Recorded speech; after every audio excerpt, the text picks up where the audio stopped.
In the serene sanctuary of the ancient temple, a young woman named Mai knelt before the revered Zen master, Mazu.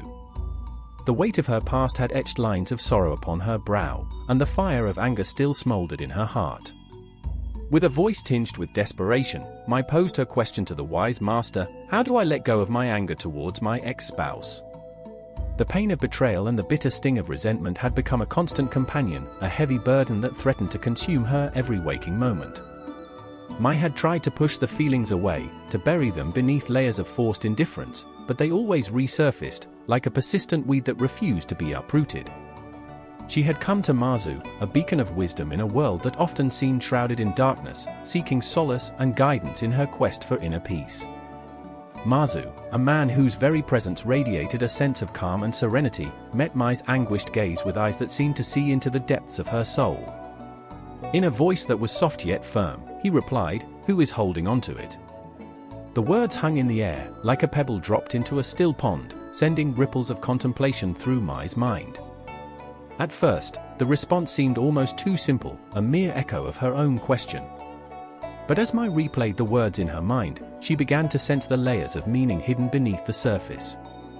Was it not she herself who was clinging to the anger, nurturing it like a twisted form of self-punishment? By holding on to the pain, was she not denying herself the chance to heal and move forward? As the sun dipped below the horizon, painting the sky in hues of gold and crimson, Mai found herself drawn to the tranquil pond that lay nestled in the temple gardens. The gentle lapping of water against the shore served as a soothing balm to her troubled mind, and she allowed herself to sink into the stillness of the moment. Mai's gaze was drawn to the surface of the pond, where the reflection of the cherry blossoms danced in the fading light. It was then that she realized the true nature of her anger, a reflection of her own pain and fear, magnified and distorted by the ripples of her unresolved emotions.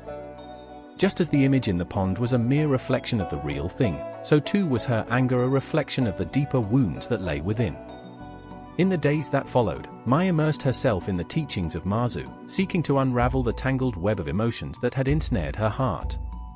She spent long hours in meditation, allowing the layers of anger, hurt, and fear to surface and be acknowledged. It was a painful process, akin to peeling back the layers of an onion, each one revealing a new depth of emotion that demanded to be confronted. Mai wept tears of sorrow and rage, allowing the pent-up emotions to flow freely, like a river breaking free from its banks. And with each passing day, she felt a sense of lightness begin to take root within her, as if the heavy burden she had carried for so long was slowly being lifted from her shoulders. As the first rays of dawn filtered through the temple windows, Mai found herself standing before the altar, offering a silent prayer for healing and forgiveness. In that moment, a profound realization dawned upon her: the anger she had harbored towards her ex-spouse was not a reflection of their actions, but rather a manifestation of her own inability to let go. By clinging to the pain, she had denied herself the opportunity to grow and evolve, to learn from the experience and emerge stronger on the other side. Mai understood then that true freedom lay not in seeking vengeance or retribution, but in accepting the past for what it was and choosing to move forward with grace and compassion. With newfound clarity and resolve, Mai embarked on a journey of forgiveness, not just towards her ex-spouse, but towards herself as well. She understood that in order to truly let go of the anger, she needed to forgive those who had hurt her, as well as the part of herself that had allowed the hurt to fester and grow. It was a difficult path, fraught with setbacks and moments of doubt, but Mai persevered, guided by the wisdom of Mazu and the teachings of the Zen tradition. She learned to let go of the need for control, to accept that there were some things in life that could not be changed or undone. And with each step she took, Mai felt a weight lifting from her heart, a sense of freedom and lightness that she had not experienced in years.